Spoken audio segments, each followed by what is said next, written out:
Halo guys, ini adalah iPhone 13 dan iPhone 13 Pro. Walaupun kedua iPhone ini memiliki beberapa perbedaan konfigurasi pada kameranya, tapi banyak yang beranggapan kalau hasil foto dan video dari kedua iPhone ini tidak jauh berbeda. Nah, untuk membuktikan hal itu, di video kali ini kita akan melihat sejauh apa perbedaan hasil kamera dari kedua iPhone ini. Oke, ini adalah beberapa sampel foto dari kamera utama kedua iPhone ini di kondisi pencahayaan yang memadai. Walaupun secara apertur, kamera utama iPhone 13 Pro memiliki bukan lensa yang sedikit lebih lebar, tapi melihat perbandingan hasil fotonya dengan iPhone 13 ini, dari pandangan saya hasilnya bisa dikatakan tidak ada bedanya, baik dari segi kedalaman ruang fotonya maupun dari segi exposure-nya. Ya, mungkin karena perbedaan nilai aperture-nya yang memang hanya terpaut 0,1 saja. Selain itu, keduanya yang masih sama-sama mengandalkan resolusi 12 megapiksel dan dengan ISP yang juga berasal dari SoC yang sama, so tidak heran kalau foto yang dihasilkan kamera utama kedua iPhone ini terlihat sangat identik, atau bahkan bisa dikatakan sama saja, baik dari segi warna, kontras maupun dari segi ketajaman fotonya. Nah, karena iPhone 13 Pro ini memiliki lensa telefoto, so otomatis iPhone 13 Pro lebih unggul dalam hal tangkapan detail objeknya jika dibandingkan dengan iPhone 13 yang memang tidak dibekali lensa telefoto. Namun iPhone 13 dengan mengandalkan kamera utamanya secara digital zoom, ya sebenarnya masih mampu menampilkan detail objek dari jarak yang cukup jauh dengan kemampuan hingga 5 kali digital zoom. Namun harus diakui ketajamannya tentu tidak sebaik dari foto yang dihasilkan iPhone 13 Pro yang mengandalkan optical zoom dari lensa telefotonya. Di sini bisa kalian lihat, walau hasil fotonya di crop beberapa kali, detail objek dari foto iPhone 13 Pro ini terlihat lebih baik dari hasil foto iPhone 13. Nah, sama halnya dengan kamera utamanya, di kondisi pencahayaan yang memadai, foto yang dihasilkan dari kamera ultrawide kedua iPhone ini juga terlihat sangat identik. Walau ada perbedaan yang signifikan dari aperture lensanya, namun seperti yang kalian lihat, foto yang dihasilkan keduanya terlihat memiliki kesamaan, baik dari segi warna, kontras, bahkan dari segi exposure-nya. Secara teori, lensa ultrawide iPhone 13 Pro yang memiliki bukan lensa yang lebih besar, seharusnya mampu menghasilkan foto yang lebih baik jika dibandingkan dengan lensa ultrawide iPhone 13 yang memiliki bukan lensa yang lebih terbatas. Namun dari beberapa sampel foto ini, saya pun tidak menemukan perbedaan yang cukup signifikan dari hasil foto kamera ultrawide kedua iPhone ini. Dan secara umum kalau kalian perhatikan, kualitas foto kamera ultrawide keduanya terlihat tidak jauh berbeda dari hasil foto kamera utamanya. Nah, dengan mengandalkan aperture 1,8, lensa ultrawide iPhone 13 Pro ini didukung fitur makro fotografi untuk dapat menghasilkan foto dengan jarak bidik yang cukup dekat dengan posisi objek. iPhone 13 yang mengandalkan nilai aperture yang lebih besar, secara software memang tidak didukung fitur ini.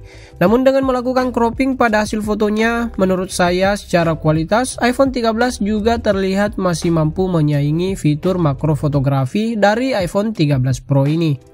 Oke, sekarang kita lihat hasil foto potretnya. Dengan adanya lensa telefoto, iPhone 13 Pro tentu memiliki hasil potret yang lebih minim distorsi jika dibandingkan dengan iPhone 13 yang hanya mengandalkan kamera utamanya dalam mode potret ini. Ditambah dengan dukungan sensor LiDAR, iPhone 13 Pro ini memiliki kecepatan dan keakuratan fokus yang lebih optimal lagi. Namun seperti yang kalian lihat dari beberapa sampel foto ini, keduanya memiliki hasil foto potret yang terlihat sama baiknya.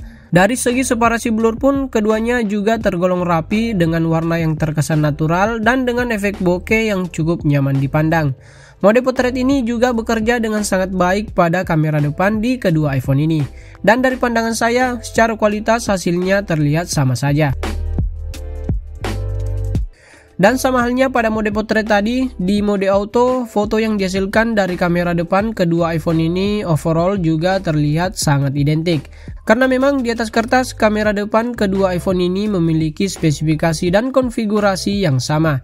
So, kalau kalian perhatikan, foto selfie dari kedua iPhone ini memiliki tingkat ketajaman, skin tone, dan dynamic range yang tergolong masih serupa. Oke, sekarang kita lihat hasil fotonya di kondisi low light. Kalau berdasarkan aperture lensa, iPhone 13 Pro ini secara teori seharusnya bisa menghasilkan foto yang lebih oke di kondisi low light seperti ini.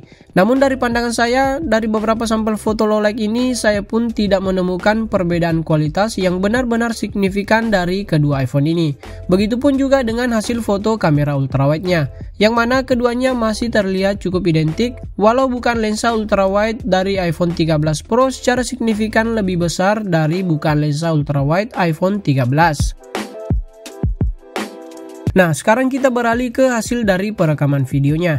Sama halnya dengan hasil fotonya, hasil dari perekaman videonya juga terlihat memiliki kualitas yang masih serupa. Dari sampel perekaman video di resolusi 4K 30 fps ini terlihat jelas kalau video yang dihasilkan kedua iPhone ini memiliki kualitas yang tidak ada bedanya, baik dari segi warna, rentang dinamis maupun stabilisasinya. Seperti pada hasil jepretannya, paling yang menjadi keunggulan iPhone 13 Pro ini hanya dari lensa telefotonya saja, yang mana secara optikal zoom in yang dilakukan iPhone 13 Pro menghasilkan video yang terlihat lebih tajam jika dibandingkan dengan digital zoom yang dihasilkan kamera utama dari iPhone 13. Tidak adanya lensa telefoto pada iPhone 13 memang secara kualitas memiliki keterbatasan, terutama ketika kondisinya diharuskan menangkap detail objek yang cukup jauh seperti ini. Namun di luar daripada itu, hasil perekaman video dari kamera utama maupun kamera ultrawide kedua iPhone ini memiliki kualitas yang sama baiknya. Dan untuk hasil dari perekaman video kamera depannya, kedua iPhone ini juga terlihat memiliki kualitas yang masih terbilang serupa, baik dari segi exposure, skin tone, stabilisasi, bahkan kontras dan warnanya. Dan jujur saja, saya pun kesulitan untuk membedakan hasil dari perekaman videonya, baik kamera depan maupun pada kamera belakang kedua iPhone ini. Karena memang ya secara spek keduanya memiliki konfigurasi yang secara umum bisa dikatakan sama saja. Nah, salah satu fitur yang cukup menarik yang bisa dinikmati pada kamera depan maupun pada kamera belakang kedua iPhone ini yaitu fitur Cinematic Mode, di mana secara software video yang dihasilkan terlihat memiliki depth of field atau efek bokeh yang lebih dalam. Efek bokeh ini sendiri masih bisa kita atur tingkat opacity-nya sesuai selera masing-masing. Namun sayangnya fitur Cinematic Mode ini hanya terbatas di resolusi 1080p 30 fps di kedua iPhone ini. Walau begitu, dengan resolusi yang ada dan dengan peningkatan performa yang diberikan melalui software update, secara kualitas video yang dihasilkan dengan menggunakan fitur Cinematic Mode ini terlihat sudah cukup oke, dengan efek bokeh yang terkesan natural dan dengan separasi blur yang sudah tergolong cukup rapi. Dan sebagai kesimpulan, secara umum iPhone 13 Pro memang memiliki keunggulan dari segi konfigurasi dan beberapa fitur yang disematkan pada kameranya. Terlebih iPhone 13 Pro juga dibekali lensa telefoto yang tergolong fungsional di beberapa kondisi. Namun dengan hanya mengandalkan lensa yang ada, iPhone 13 terbukti masih mampu menghasilkan foto maupun video yang secara kualitas terlihat sangat identik dengan hasil foto maupun video yang dihasilkan dari varian Pro-nya, yaitu iPhone 13 Pro ini.